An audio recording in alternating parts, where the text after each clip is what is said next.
and welcome back to another episode of Green Jeans. I am your one co-host, Annika Van Rossum. My pronouns are she, her, and I'm joined by my other co-host, Maya Van Rossum, and I also use she, her.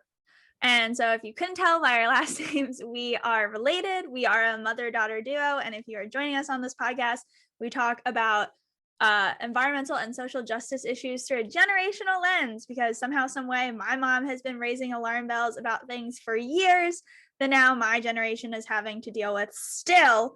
So we just talk about things like that. So that's what our show is. Annika, before you announce today's show, okay. I have some news. Oh man, some news. I have some exciting news. Some awesome Van Rossum news. Awesome Van Rossum news. So I'm wearing, if you're watching the video, you'll see I am wearing a special new, the Green Amendment tie-dye shirt that Annika actually gave me as a gift. But it was made by our friends Lukey and Kubi at Warren the West, who did a great show with us that I think aired last December about paragliding and bringing the beauty of art to the paragliding skies. And then, of course, we also talked about the environment and paragliding and air quality. It's all related. But anyway, I'm wearing my special Warren the West Green Amendment shirt in celebration of my hot news. What is your hot news? There's so much information there. What is your hot news? My hot news is that when this podcast airs, we will just be 6 months out from the release of the second edition of the Green Amendment book. And this time it's going to be the Green Amendment, the people's fight for a clean, safe, and healthy environment. Super exciting. So people, if they wanted to, can already go onto Amazon and pre-order the book. And which puts you first in line to get a copy of the book. And it also helps send a message to the rest of the world that there's a powerful message in this great book. And I'm just super excited. That is thrilling. Oh my gosh, go to Amazon and pre-order the book. Also, and I feel like people should, right, to stay up to date with things going on, should follow Green Amendments and your social media too, so that they can stay up to date on all the happenings and see all the cool graphics. You have some really cool, I won't give any away, but there's some really cool, what are they called? Book recommend people who are like, this is why I recommend this book. It's awesome. They're cool. Yeah, and more are coming in all the time. It's fun. Ooh. Now, the interesting thing is, while I'm saying go order it at Amazon, if you wanted to pre-order now, actually in the book, I give Amazon a bit of a hard time because of their new warehousing, and not only how it too often has significant environmental ramifications, but how also their warehousing locations have a disproportionate impact, of course, on communities of color and low-income communities and environmental justice communities. So, people who are already overburdened by pollution and degradation by Amazon, like by so many businesses, get singled out for their operations, their new operations in ways that are harmful. And so the book does work to out Amazon and other warehousing facilities for that disturbing practice. But we are all, to the extent that people do a lot of online shopping and want to get things tomorrow, just be aware that in order to get things tomorrow, these warehouses are being built all over the place and having an impact. So we all need to be a little bit more mindful and thoughtful about what we buy from an Amazon or online in general, because there are ramifications, of course. And I agree. There's nothing more to add to that. But that's a lead into today's show, because Amazon is a business run by a person with lots of money who used those gazillion dollars to fly to Mars. And I think he flew to Mars. He did just a random space. Like I don't know where he went, but I think it was like an up and down. And I don't even think he went to Mars. Oh, he didn't even make it there. But today's show subject, in significant part, is somebody similar. So why don't you tell us about it, Annika? So if you've been paying, and actually the Mars segue is good, because this person thinks that we can all move to Mars, and somehow by moving to Mars will alleviate all the issues going on in the world. I don't understand it. But if you've been paying attention to the news, Elon Musk bought Twitter for $44 billion. And so we wanted to talk about it because that's an absurd amount of money that is just being thrown around. The reasons that he wants to buy it, I think, are absolutely ridiculous. And I think also personally, as somebody who has started this great, like we did an episode where we talked about there is no planet B, and we talked about like how it's we are critical of Elon Musk for saying this whole Mars thing, but like appreciate that, like, yeah, he's propelled electric car technology like very forward very quickly. Love that. But it doesn't really like even the scale that he spent an absurd amount of wealth on buying a social media platform for the reasonings of he wants to liberate free speech is what he says. So basically Elon Musk said that he wanted to buy Twitter because he thinks that they are like gatekeeping free speech, because obviously like they've limited a lot of platforms. Donald Trump got kicked off. There's a lot of conservatives usually who are kind of banned, or like their accounts are temporarily stalled and all that stuff. So Elon's thing is that he's liberating free speech. But what we're also talking about is how $44 billion could go a long way for the environment, for people. And so it's really ridiculous that we have people in this world with so much, like, we shouldn't have billionaires. That just like shouldn't be a thing. That is the literal creation because of hoarding of wealth. So if you haven't been paying attention to that, that is what we are starting off to talk about.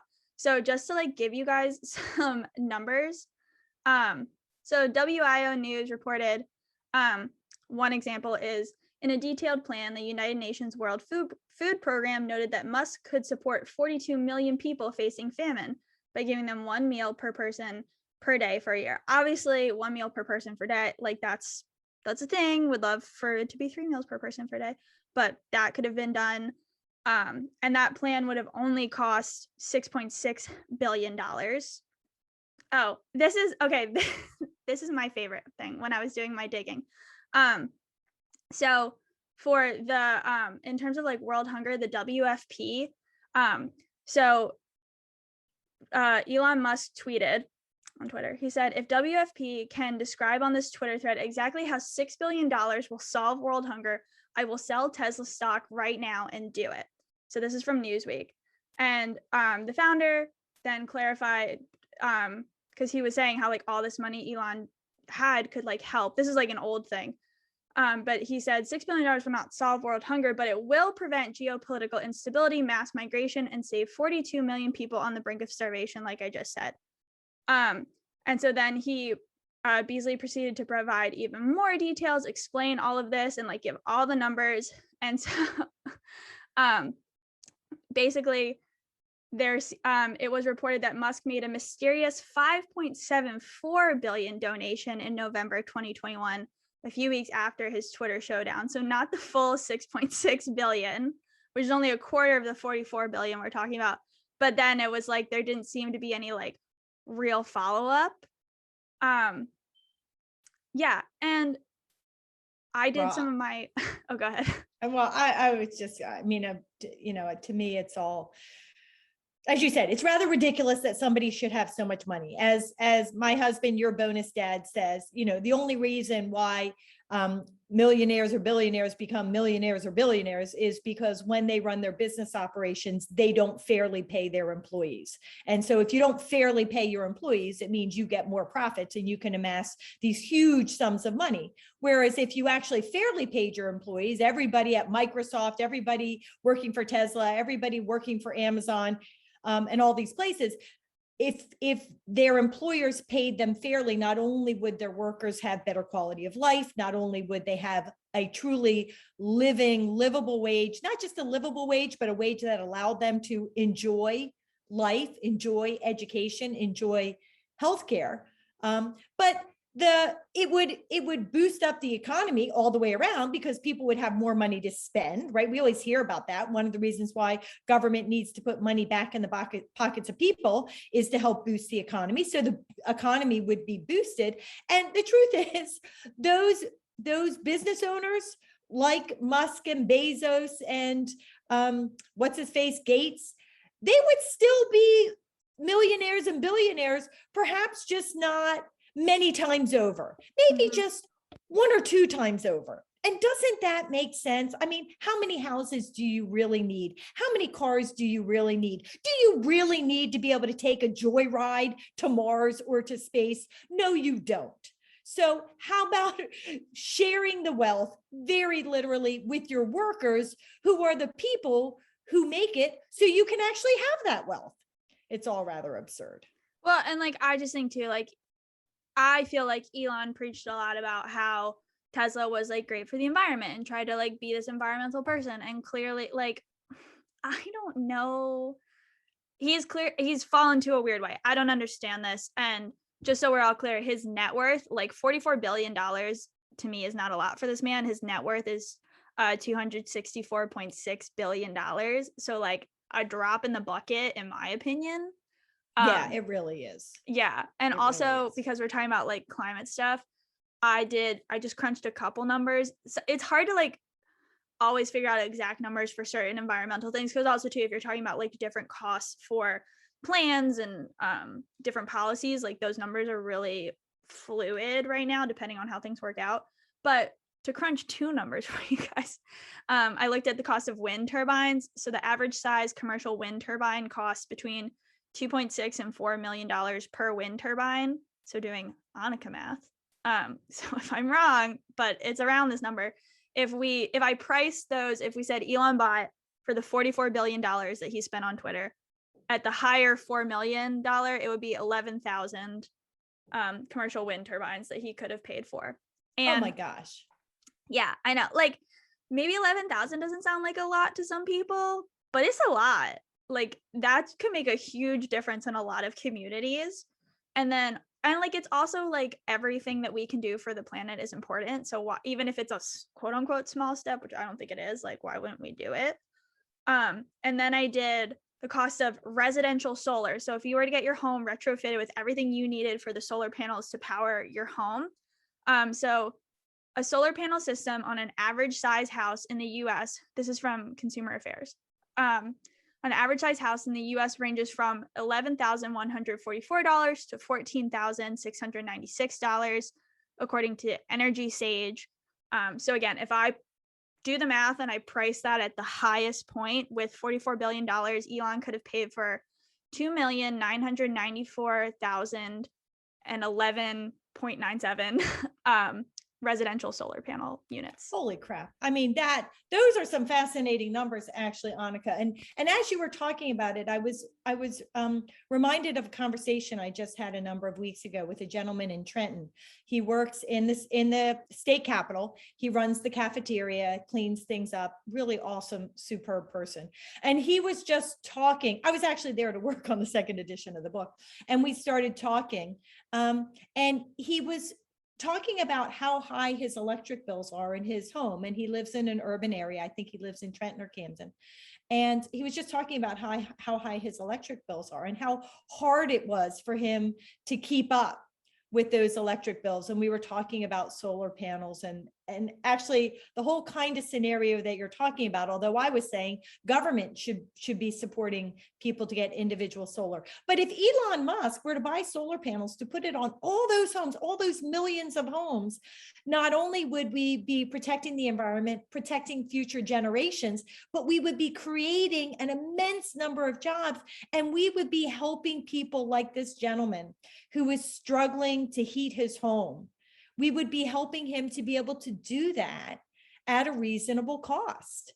And that would just be friggin' amazing, amazing. And, we always talk about in the environmental world about doing a just transition in terms of switching over from fossil fuel energy sources to clean energy sources. So having an Elon Musk make this kind of investment, he could make sure that that investment happened in a way and in a place and in a space where the recipients of the solar panels were people who truly were beneficial, couldn't afford it for themselves, and would have life benefits. And also that they were happening in a way, in a place, and a space where the people who were being trained and hired to do that work were people who perhaps now work in the fossil fuel industry, so they need a job. So we're giving them a transition to a clean energy job. People who are don't have the same access to education, don't have the same access to job opportunities because they are in BIPOC communities, they are in environmental justice communities. I mean, so many value added benefits could come from that investment in those rooftop solar panels. What's coming from him buying Twitter? What, we're going to put Donald Trump and abusive behaviors back onto the Twitter platform so people can be bullied into silence? People who are trying to actually do good things could be abused and bullied into silence, which is what happens, and which is why Twitter has in place so many of the guardrails that it does. It's far from perfect, but it's a lot safer than it was because they have in place those policies and programs that try to keep that abusive speech offline. And as far as I understand it, and I think you just confirmed it, Annika, Elon Musk wants to take those guardrails off, away.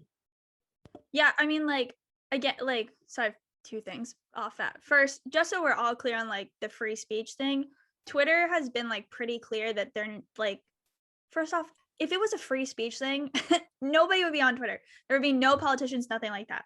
It's about the people that get removed from Twitter are people who are threatening the lives of others, spreading lies about people in power or everyday people. The rules are pretty strict that Twitter does, and sorry if it happens to be that a lot of conservatives are tweeting dangerous things and you guys are getting removed. Maybe you should look at yourselves and not put it to party lines, just being 100% honest. And this Twitter used to have a motto of the tweets must flow, and they were very liberal about just letting things, and they're okay, we have to remove things that are harassment, we have to remove things that are sexualization of people and child pornography. That was where it started, and then they're oh, we shouldn't really be letting people openly post others' addresses and be you should just show up there, or oh, certain people should be burned. Those people are removed because they are inciting violence against other individuals or being defamatory. So that's what the Twitter guardrails really are for.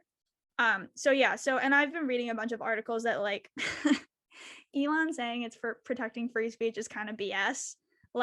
He has also given a lot more money that he's in the past given money to both political parties, but recently he's given a little bit more to Republicans. He gave 30, according to Politico, he gave $33,900 to the National Republican Campaign Committee. And then he's given about 2,800 donations to Republican Senator Thom Tillis, John Cornyn, and Susan Collins, and others, but not to any Democrats. So I don't know what your political leanings are, Elon, but feel like you're not really protecting free speech. But the other thing too is it's when you're talking about how this money could help other people, and it should be funded by the government. I think as a young person today, it's very one of the most frustrating narratives is that my generation, we have all these resources now that maybe your generation didn't have, or my grandparents didn't have, and so we should have it so easy. And again, this whole stupid if you just pull yourself up by your bootstraps and work really hard, it'll all work out. No, people are still earning $7.25 minimum wage, which was the same when you and dad were my age making that money, and things are 10 times more expensive. Most millennials will not become homeowners in the future because they can't afford it. We've all gone into significant hundreds of thousands of dollars of student debt because the capitalist rhetoric was, if you don't get a college degree, you're not going to be able to work anywhere. So people who don't even have use for a college degree have spent all this money on it, and now they have to work to pay that off.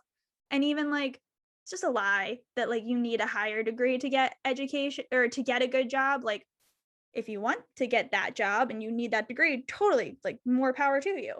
But as somebody who's finishing up law school, I am shocked at the amount of people that I go to school with that have more degrees than I do, are some of the smartest people I've ever met and have been denied job after job after job.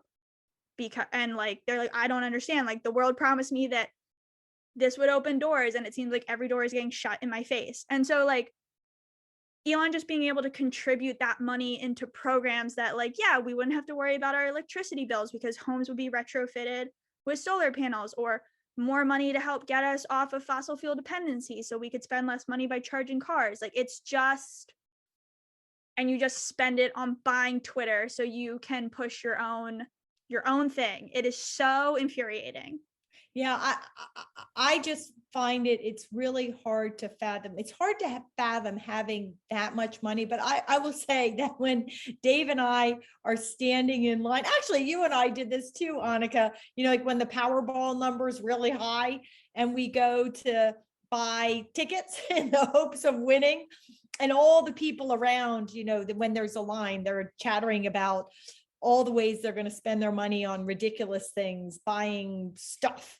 And we stand there and talk about, all the properties we could buy out from under the developer who wants to damage that precious ecosystem, or how we could give money to put solar panels on people's homes, or, and just have so much fun thinking about all the ways, if we had that money, we could use it to really, how many different kinds of organizations we could donate to support their good works, right? Because all the advocacy that happens on social justice and environmental fronts, right, that requires people, that requires resources. And so you spread the money around to really truly progressive organizations, and how much of a difference you can make. And, we're sitting there imagining all the good we could do. Here is somebody who could just do so much good for the world, and all he wants to do is oversee Twitter. I mean, and he did do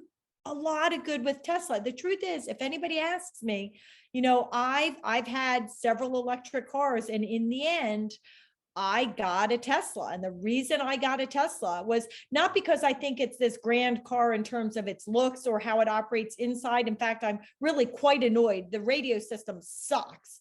And being able to get into the car door, the car actually operates by your cell phone. And so you walk up to the car, and then the car is supposed to sense your cell phone and you can get in. Well, sometimes it takes a really long time for the damn car to sense that you're there and for you to be able to open it. And so, as Annika knows, I will stand there pushing the car door, trying to get into my car. Nothing's happening. And I'm like, okay, here comes the bad guy. Here comes, they're coming out, they're coming up to me, and I can't get my car because the car won't open. Eventually it opens, of course, and I get in. But it's really quite annoying. But anyway, the point is, I don't think it's the be all end all of cars. In fact, my Chevy Bolt with a B, which was an all electric car, there were many things I liked about it, much better than the Tesla. But the Tesla, you can actually get from here to there, regardless of the distance. There are enough charging stations. The charging stations charge so friggin' fast. I can drive up, plug in my car, go into the rest stop, get a cup of coffee, go to the bathroom, come back, and I have charged immensely, and often I can just get right back in my car and drive away and go where I'm going. And I don't need to figure it out. I tell my car where I'm going to, and it will find the charging stations along the way for me and tell me and map it out. So I don't have this stress about, is there going to be a charging station? And in fact, when I plug in my car, I mean, the truth is the car knows how to bill me. Whereas with other electric car systems, you can go to different kinds of charging stations, but you have to have their little prepaid card in order to pay to use their charging station, and they're slow and it's annoying and I can't find them. And there are only 2 slots as compared to the, Tesla 10. So anyway, long story short is, as far as advances in electric cars, Tesla did an amazing thing. Elon Musk did an amazing thing with his vision, and he did so much good. And I always thought of him as like a good person when it came to the climate and the environment. And then he started doing this stuff like trying to fly to Mars and buying Twitter in order to open up the platform and remove the guide rails that actually protect people from danger, dangerous rhetoric, abusive threats, and abusive language. And I don't really know what to do with that. And here's somebody who has so much money, who could do so much good. And yet at this point, they're choosing not to. How do you become that kind of person? I mean, that's the thing, is it's just, I always find it interesting that I think the people with less money in the world tend to do the most good, and the people with the most money don't seem to do that much. Like, I'm not taking away from people that are like Leonardo DiCaprio, who started like a whole foundation. Do I still think he could give a bunch more money? Totally. But I'm not going to take away like the good stuff he did. But people like Elon, I'm kind of like, you don't really get to do one thing and then sit there on your literal mountain of wealth. Like, it's just like, you could change the course of history in so many ways. And there's so many things happening in the world. Like, I don't know, whatever your stance is on the Ukraine-Russia issue, I don't know. Why don't you at least donate $1 billion, $1 billion, we'll say something, more than that, but like $1 billion to Ukraine, to be like, use this for all the medical funds and to make shelters and things like that to support people who are now part of a war that they didn't sign up for. Like, so just so many things. I could go on for a freaking hour. Like, Elon Musk too. Yeah. I don't know. You could forgive probably all, if not most, of the student debt in this country, and like give everybody my age like a chance to actually start off life on the right foot. But nope, I'm gonna buy Twitter. I just like, it does, and I just am tired too. It's this whole like, I'm a crusader for free speech. No, you're not. That's how you're justifying it in your head. And I really liked this quote that he said, because I think it's perfect for this episode. Well, he tweeted, I hope that even my worst critics remain on Twitter, because that's what free speech means. First off, again, don't know what narrative you're spinning. Cool. But some of your worst critics, here you go, bud. It just infuriates me. It's just like, the planet is on fire. The planet is on fire. Use your money, donate it. And it's, again, too, it's like, I just heard today actually in the gas station, someone said politicians are like toilet paper with a hole in it. And I thought that was really funny. And I actually was like, not always, but I see what you're saying. And I'm like, if you really were someone that was like, I don't trust giving my money to politicians, give it to the bajillion nonprofits. Like, give it to all the people that are doing good work that and we all see the results, if you don't trust politicians. I do. I always find it so sad when I hear people writ large saying they don't trust politicians. And I understand it, but I think it's so sad, because I know a lot of politicians that are really in it to do good. Something bad was happening in their community or in their state, and they stepped up because they wanted to make a difference. And I think we see people at the federal level. We see a Bernie Sanders who really has dedicated himself and used his political platform to raise other people up and to do good. So there are a lot of politicians that are out there doing the right thing, pursuing what they believe in. Even if I don't agree with what they believe in, they're being honest about what they're doing and why they're doing it. And then and they're doing it in a respectful, protective way. But we have so many politicians out there who are lying to people's faces, who are clearly using their positions of power to line their own pockets, and who don't actually care about anybody else but keeping themselves in office. And so I understand why people don't want to be involved in the political process and don't believe in politicians. But there are a lot of good politicians out there. And actually, what I would say to you, if you don't think there are good people in power representing you in political office, really think about stepping up and running yourself. I know it's hard. I can't honestly say I've done it. So I know it's hard by observation and by talking with people as they're running for office. But I have seen, and we all have witnessed by watching the news, seeing the underdog, the person who ran just because they wanted to see change, actually being victorious.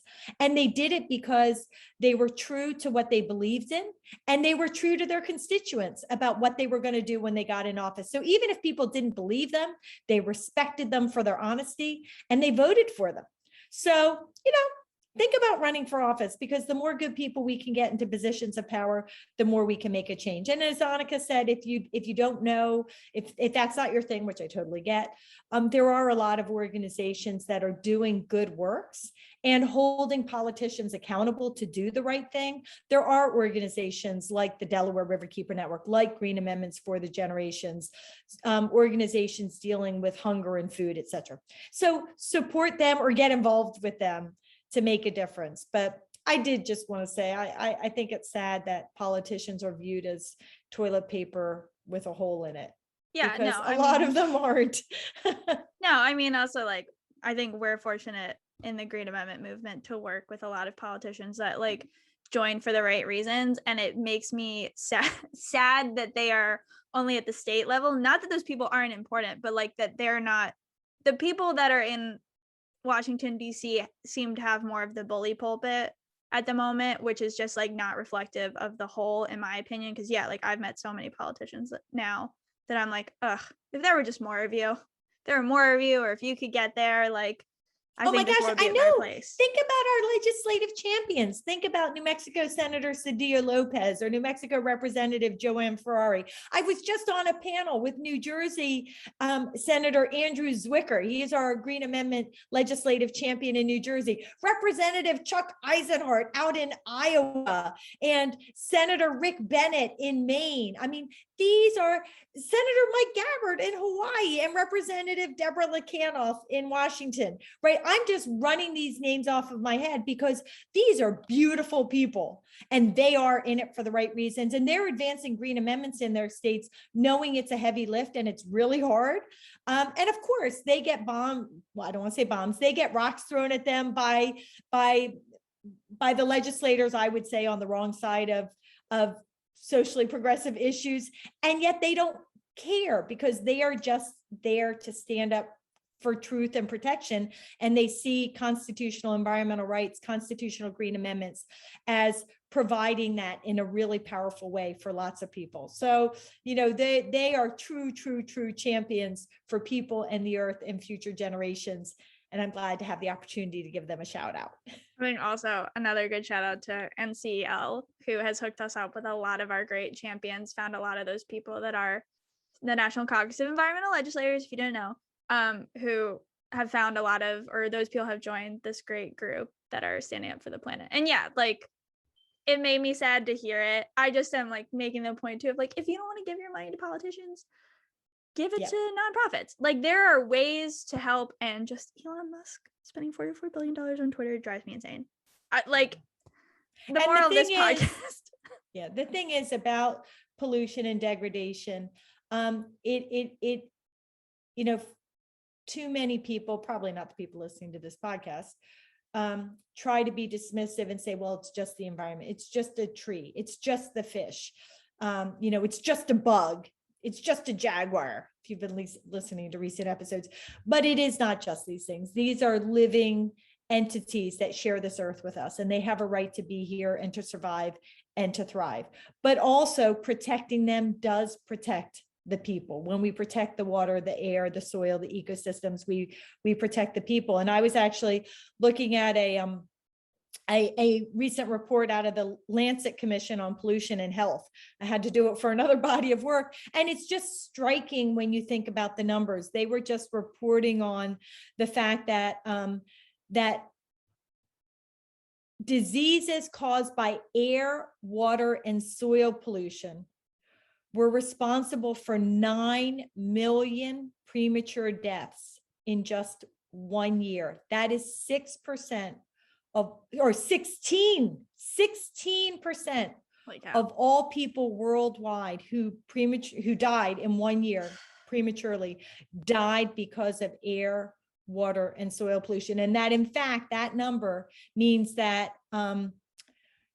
air, water, and soil contamination kill more people than smoking, hunger, natural disaster, war, AIDS, or malaria. I have that in my book, actually, that pollution kills more people than war. How stunning is that? And yet, if somebody like an Elon Musk or a Jeff Bezos, could, rather than investing in trying to find a planet B on Mars, invest in protecting planet E here, the Earth, all those lives could be saved. We could all be enriched, and we could all live happier, safer, healthier lives. So I doubt Elon Musk is listening to the Green Genes podcast, but I hope somebody shares it with him.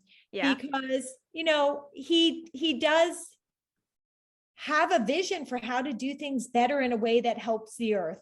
And he has the resources to make it happen beyond electric cars. He could put solar panels on the rooftops of millions of people, like Annika calculated out. And I sure hope he does. Just like he made that $1 million investment in response to the hunger challenge.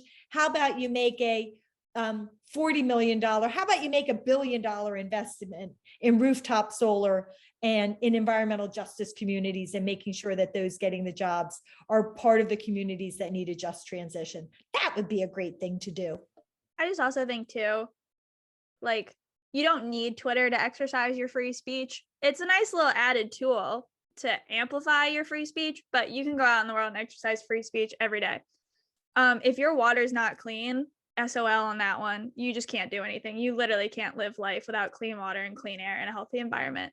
And those are things that we, like you're just saying, like, we all need this protection and we're all interconnected. So like, it would be way better if you actually put your money into protecting life sustaining things that people need versus social media that is just kind of a want. Like, we all like social media, but nobody needs it to survive. You need air and water to survive. So with that, I hope that you will go to www.forthegenerations.org and actually exercise your right to free speech in a powerful way to help secure a constitutional right to a clean, safe, and healthy environment for all people here in the United States of America. Or what else could they do, Annika, if they want to exercise their free speech in a way that makes a difference?